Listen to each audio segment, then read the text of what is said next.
Hello and welcome to the Ozone. I'm your host, Jeff Hazard, retired sports information director at SUNY Oneonta and also the chair of the Athletic Hall of Fame Committee. And today we are welcoming in Meghan Donnelly, class of 2005, field hockey athlete, and she will be inducted into our Athletic Hall of Fame this June 8th, 2024. Welcome to the show, Meghan.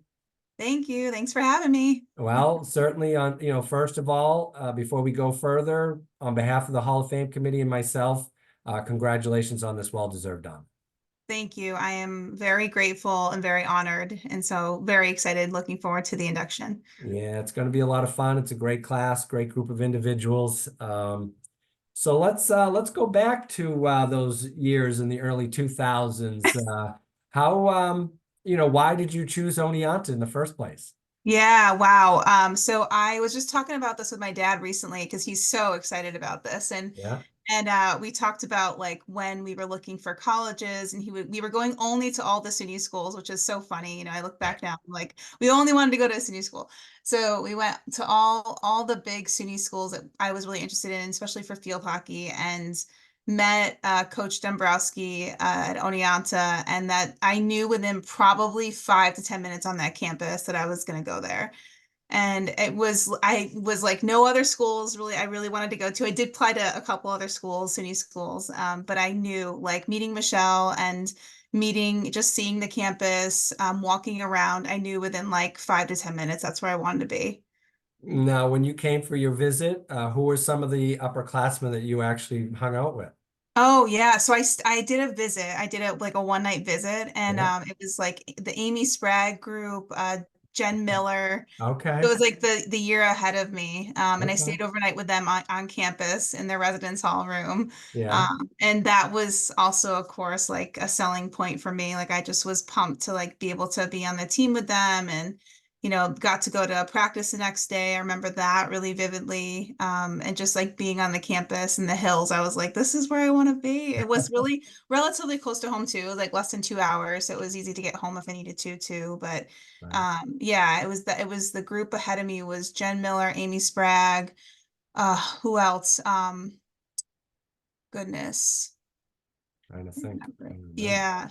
I forget who else, but there was a group of like 4 or 5 that had a class ahead of me that were just awesome, awesome Right. people, still awesome humans. We still keep in touch via social media and all that, but just Yeah. really awesome, really influential teammates that I met. So Now, yeah. did they did they have any other recruits with you I don't that think so for visit? my maybe Bryn Hoover. I Ah, don't Bryn Hoover. yeah, I don't remember. I think yeah, I want to say she was there too, but I know I only stayed with them in their residence hall that night. It was only Right. me with it was yeah. Allison, oh gosh, what's her last name? I know her name now, but it's not I forget her last name. So yeah, but it was a good Yeah. group. Really Right. great group. Yeah. So now, yeah, so certainly at that time, I mean, I was still relatively new to the college, and Michelle was, she had been on for a few years prior to me. And she looked like she was starting to bring in some players and build. Now, during your time there, the team got better every year, and I still think that the two or 3 years that you played still are some of the better field hockey teams that we had in the history of the program. I mean, yeah, we had teams that, a couple that went to the NCAAs and the AIW tournament back in the 80s Yeah. or whatever. But to that time, it had been a while since we had, teams that were winning and doing well. And you were part of that group. Why don't you talk a Yeah. little bit about that and building that success? Yeah, so the group that I was with, the women that I was with, Kelly Moore, Sarah Johnson, Bryn Hoover, um, just that group was we were so tightly knit too. Like we were very close outside of the team. We kind of meshed right away. So I think that really mattered. Like especially in our first year, our freshman year, we were just like a really strong group outside, off the field, and on the field. Hung out a lot. Skill wise, like very good. Just working together. I mean, yeah, we had an incredible 4 years, that group. And the group before us too, like we had, that was a strong group too. But I would say like we just got each other really well. Like we were just, I mean, from day one, like hardworking, like all of us had really good, like hardworking kind of personalities. Like we wanted it real bad. We were a little competitive with each other, and it was a good competition, and we all had really good like balancing of strengths in areas that, maybe weren't the strongest. Sarah and I, like we were very close with just like our positions. She would always be in front of me. So we were, Yeah, very close. Bryn was the forward, she was the scorer. right. It's almost Yeah. like up the center of the field. So You it get the was, ball to yeah. And Sarah, with and then Sarah to Kelly, Bryn, yeah. and Bryn. Yeah, Yeah. that's it. Yeah, Yeah, it was. It was that four core, and we were all in the middle yeah, always. yeah. And we just like we wanted it better. Right, Schools that were pretty competitive too. Like I was from RFA, and we went on, I think, for my senior year in high school to like the class, A like semifinals, something like that. So we all of us had very good high school experiences leading on to college. right. But we were all like feisty. Like we all were like I mean, we were all pretty competitive and a little rough and like Yeah. No, I remember that. I yeah, remember that. Sarah, I wouldn't want there yeah, to. I actually think Bryn might have been maybe the most mild of the group, maybe yeah, quiet. totally. Yeah, quiet, but she also was and still is, I think, she coaches now, but I think she was always quiet, but also like pretty like quick, pretty aggressive, like a little Yeah, feisty. Yeah. yeah, kind of the quiet assassin type. Yes. Yeah. Yeah, totally. Yeah. And her and I lived across from the freshman residence hall together our first year. We lived right across the hall from each other. So we Oh, we would jeez. walk to classes every day. We were, yeah. Yeah. Wow. Yeah, I'm telling you the names Sarah, Kelly Moore, Bryn Yeah. Hoover. I mean, those are legendary names as well. It's great to remember them. So yeah, field hockey. What about the campus? What about the campus you enjoyed during your 4 years and the academics and the programs that you were able to, Yeah. participate in? Yeah, I mean, I got involved a lot on campus, and it was so ironic how it kind of unfolded. And I look back now and I'm like, wow, it all kind of played into what I'm doing now in my life. Field hockey was like my biggest priority, I think, when I first started and getting into Oneonta and all that. And then I really created this like foundation of community in other areas on campus. I remember, and I still tell this story to folks that I work with. I was like, I don't think I'd be actually here in higher ed now working if I didn't get this note in my freshman mailbox on campus to it that invited me to be an orientation leader. And Ah, it was from Monica Grau, and she's one of my first mentors in my field. I still keep in touch with the Graus. They're incredible. And I got this little note that was like, somebody thought that you would be great as an orientation leader. Come to this like orientation leader meeting. And this was my freshman year. And I'm thinking, heck yeah, I want to be on campus in the summer. Like I can play in the field. Like I can, so anyway, I can get free housing for the yeah, summer. Sure, yes. yeah, I don't want to go back wow, home. yeah. So I ended up going to this meeting, and it was really pivotal in my figuring out what I wanted to do for my career. So I was an orientation leader for my sophomore, junior, and after senior year. I became an assistant hall director when I graduated, but I was there for 3 summers, and I worked in orientation. I was a student orientation leader, met some of my lifelong friends that I still have now through orientation, got to play field hockey in the summer there. And I also worked at Bugby Daycare Center throughout the Huh? year. So I don't know if it's still there. Is it still? Yes, it is still there. Okay. So I wanted to do like a part-time job. And I'm like, I don't know how I did all of this, to be honest. Like, I'm like, there's no way I'd be able to do that now in my life. But I played field hockey, which is basically a full-time job. Yeah. Was a student, a hardworking academic student. And I also worked like 10 to 15 hours a week at Bugby Daycare as a daycare like student teacher kind of position. And I stayed like through the winter breaks after my first year there. So I was pretty involved like in a lot of different ways, student leading as the orientation leader and then working at the daycare on top of being in field hockey. So Okay. yeah. Well, and again, why don't we talk about, let's transition to what you're doing now, and certainly you're currently working towards a doctorate degree, Yeah, I am. which Yeah. is outstanding. That's just great. Why don't you tell us how you kind of got to where you're at now? Sure. Yeah, it's been a long journey. I mean, I think about almost like 20 years, 19 years of when I graduated Oneonta. So I went right away to graduate school at Canisius College, which is now Canisius University, and went into the higher ed administration program there. That was something that I had no idea there was even a field for, until I met Monica Grau, who kind of took me under her wing and said, you could go into this as a profession. I said, really? Like that's a thing? Yeah. And it was fairly new at that point, getting a master's in higher ed.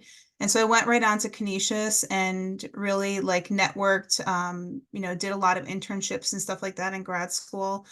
And then went on and worked full time in many universities and colleges. I most recently I worked, so I was living in New York for most of my career until about 5 years ago when I moved to Minnesota, where I am now. But I worked at Stony Brook University for a while. I worked there in advising. I worked with graduate students there. And then I moved to Minnesota 5 years ago, where my wife and I live. I moved because she's from Minnesota, so we decided to settle here. It's completely changed. And found a really great job at a law school and became the director of admissions there for 4 years. And then moved on to the University of Minnesota, where I am now, and I work in the School of Medicine there and work with pediatric fellows. And started my doctorate a couple years ago in higher ed, well, educational leadership. And so, yeah, I mean, I've grown a lot in the past 19, 20 years of working in higher ed. And I'm just, yeah, the position I'm in now, I love it. And I love my doctorate program. I had class all day yesterday and we'll be done in a couple of years. I'm aiming for 2025. So we'll see, write my dissertation. But really it all stems back to that like orientation leader thing. Like I don't think I'd ever go in this field. Maybe, maybe not. But yeah, just getting that like kind of encouragement from Oneonta, from from mentors there that said, I think you'd be a really good leader in education. And that's what I'm doing now. I'm a big mentor to graduate students and doctorate students. That's who I work with primarily right now. And it's kind of full circle. So Yeah, yeah. that is awesome. Yeah, like you said, full circle. Mhm. Do you have an area for your dissertation? What are you looking at? Yeah, I'm looking at affirmative action actually. So, yeah, so because of I worked in admissions, like you had saw, recently in many years in admissions work and, the recent affirmative action cases that have come up, my dissertation will be based around, admissions practices around affirmative action and, evaluating all of that, the good, bad, ugly, and how do we move forward in regards to access to education, and making that equitable. So that's what I'm working on. Yeah. Wow. Yeah. Changing the world. I hope. A little Oh, piece, all right? A right. little piece. That's right. That's right. SUNY Oneonta. They're That's everywhere. right. Um, so any special moments, memories as a student athlete at Oneonta that you'd like to maybe highlight? Yeah, I mean, I'd say the last year, my senior year was just incredible. We were rocking it in field hockey and just really doing well as a team. I mean, I remember just like the ECACs and the SUNYAC and I mean, I would say like all the trips were memorable. Like we had such a good time as a group. And it's unique, I think, because there's so many strong personalities, especially in college when you're going through developmental stages and all that, that you don't have any conflict. And we never did. And so I think, just in general, the biggest memory from being at Oneonta on the field hockey team was working and playing with such incredible people and getting along and pushing each other. And it was like the ideal team when you think of a team, like what you'd want Right. out of that. And then having on top of it an amazing leader like Coach Dombrowski, who was so easy to work with. She was so encouraging and positive, never instilled fear in us, was just very much a mentor to all of us, still is, she keeps in touch with all of us still, Wow. and so that says a lot. I think that says a lot. And it says a lot about Oneonta. Like I think that's Right. not uncommon. Like I think from the folks that I've known that have graduated from Oneonta, they still feel the same way as I do, but in different ways if they weren't an athlete. They're Right. they were a student leader or they had a great faculty member. I will always remember this one game though, and my dad still laughs about this because my dad went to almost every single home and away game. He was Wow. just, yeah. The so Dr. I think he was maybe a PhD, Dr. Frank O'Mara. I don't know if you know Professor O'Mara from communications. Yes. Okay, Yes. so I will never forget this moment, and it's like it's just a core memory. So I was in a lot of his communication classes because I was a communication major, and I loved him. Like he was one of my favorite faculty member at Oneonta, and he knew I played field hockey. I was a really shy kid in the classroom. Like I was not. It was very different on the field than in the classroom. So I kind of like always was in the back of the class, just did my work, stuck to myself, very rarely like wanted to like be in front of the class, but it was, he taught the freedom of speech class or something like that. So I will never forget when he walks in one day, it was like an 8 a.m. class, and he takes the school paper and he goes, I want to just share something with everybody today. So I opened up the school paper, and here I see Meghan Donnelly, Player of the Year. Suniac, Player of the Year. Like, we just need to give her a round of applause. And I was like, bright red face. Like, so then he said to me after that class, he was like, I want to come to one of your games. And I was like, of course, like, come to the game. Like, yeah, sure.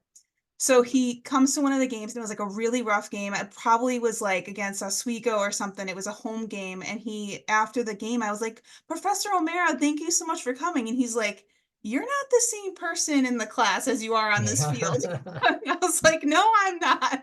Yeah. Wow. But just like incredible. And that's the thing is like, that is what's so special about Oneonta that I tell everybody, like anybody that talks about their undergrad experience. And sometimes it's not good experiences, but for me, I feel very lucky to like have been at a place that was so impactful and powerful to me, from in the classroom to outside the classroom, developmentally, leadership wise, really was a core foundation for where I am now. Well, we certainly, in the athletic department, that was certainly our goal. We wanted everyone to have a great experience, at least from our Yeah, athletic point, you know what I mean? Whatever you did outside of the campus, we hope that you would get involved in some activities and do other things. yeah, Yeah, certainly from the athletic side, that was goal number one, making sure yeah. the student athlete experience was the best it could be. So, And it I'm glad was to for hear me. that. Yeah, yeah. Glad to hear that. Um, because I was part of that group or whatever, so to be able to try and offer that. Yeah, so you mentioned you were SUNYAC Player of the Year as a defensive player. Now, of course, in today's day and age, they've broken it down. Now there's an offensive player of the year, there's a Ah, defensive player of the year, there's a rookie of the year. Like you were just player of the year. That included everyone who had like 25, 30 goals, and I those know. offensive players get all the recognition. So I believe Always. up to that point, I don't think that there was another defensive player that was SUNYAC Player of the Year before they started separating them out like that. So I mean that Wow. again, that in itself is an incredible accomplishment. So Yeah, wow. That was a big, yeah, I did not expect that. Nor did I expect being here either. But I think like, it's because you don't, you're yeah. right with defensive players, and I signed up for that. I loved it. I loved my role on the team, but it was, yeah, what an honor to get that. So, yeah. Did you come in as a defensive player or did coach move you to defense? No, I was a Okay. tried and true defensive player. And through high school too, I was always the last center, center defense. Okay. But in ice hockey growing up, which I played ice hockey most of my adolescence, I was center forward. I was, face off, like the center. Okay. Yeah, yeah. All right. Um, Yeah, is there anybody, people that you'd like to thank? I mean, you've mentioned, Professor O'Mara and, Coach Dombrowski. And I mean, are there other people on the campus that, the Grouse, certainly. I mean, I worked with Yeah, Monica on committees during my time there.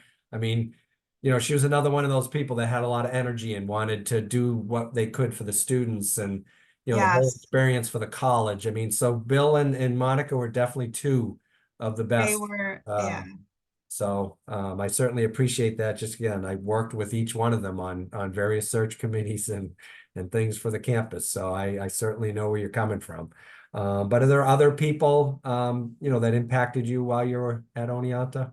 Yeah, I mean, yeah, definitely. So Bill and Monica Grau, wow, they were, I mean, I got to the point where babysit their kids sometimes. It was just like a family, you don't, it's Yeah. like I feel like maybe college students don't have that experience anymore. I don't know. Maybe they do at Oneonta, but I feel like it's like, you talk about this stuff, you're like, we were all just such a great group of people. I mean, in general, I can never remember one time where I did not feel, supported at Oneonta. Whether it was going to get classes registered for, going to admissions, like the first time I met an admissions office, Karen Brown was Yeah. amazing.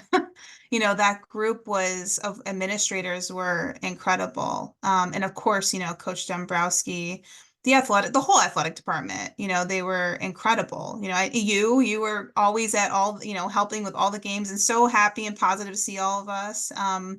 So it was, yeah, I just keep saying the same things over, but I feel like Yeah. I think about Oneonta and there's no bad feelings, no bad people or bad experiences I had at the college. I really didn't. It Wow. was, yeah.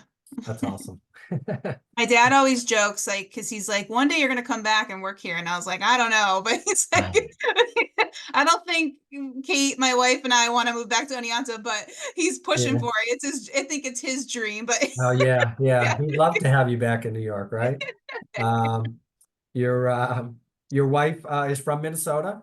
She is, yeah, Okay. yeah. And she's a orthopedic PA. So Wow. she does spine surgery. Yeah. So we're settled here. We love Okay. it. Wow, good for you. Good for you.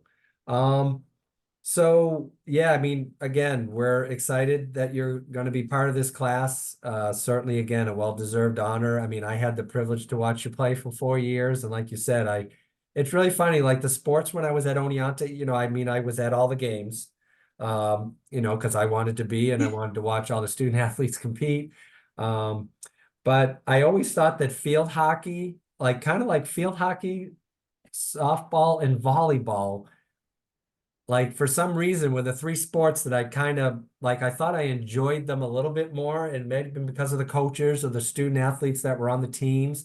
I just felt that there was a lot of energy, the positive energy Yeah. that came from those three squads that was always enjoyable to be around.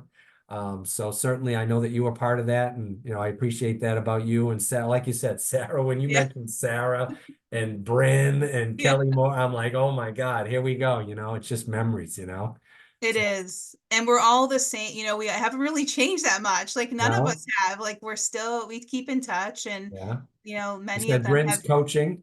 She Brand's is she coaching. Yeah, is she she's still back in at Walton? Walton. She went back Oh to Walton. my And God. she's a teacher there and she has kids and Sarah has kids and is back in her area. I forget where she's from. Goodness, in the Southern Tier area. Yeah. And then Kelly has two kids. She's busy. So yeah, Wow. yeah, but we're all very much leaders in our own communities and Yeah. doing great things. So yeah. Are they going to be coming on June 8th? I don't know. We've messaged each other. I don't know if they will because next year's the 20th annual, anniversary, like the reunion is their 20th year next Okay. year. So I don't know, but maybe Bryn and Sarah because they're pretty close still, Right. but yeah. Right. Oh, it'd be Yeah. great to see him. Yeah. Great to see him. Yeah. You tell him Jeff told you to I go. will. You I need to will. Yeah. go. And Lindsay Hendricks is Oh amazing. yeah, she's already Yeah. there. She's still there as the assistant She's coach. still there. Yeah, Yeah. that's how, well, again, that's how I got your phone number. I know. She told We, me. I was like, Lindsay, well, you're sneaky. Yeah. yeah, I was like, I knew if I went right to the source. I'm like, Lindsay, you probably have Megan's phone number, don't you? Yeah. So yeah, I went right to the source. So, Yeah. and Lindsay's great. She's always been great. So, Yeah. um, so yeah, so once again, congratulations. We look forward to having you on June 8th and you and your family. It'll be great to see your dad and your Yeah. right, and his whole family there and Oh yeah. supporting you. And um, yeah, I mean, just congratulations and it'll be a fun time. It's a fun event. Thank you. Thank you very much. I'm looking forward to it. Yeah.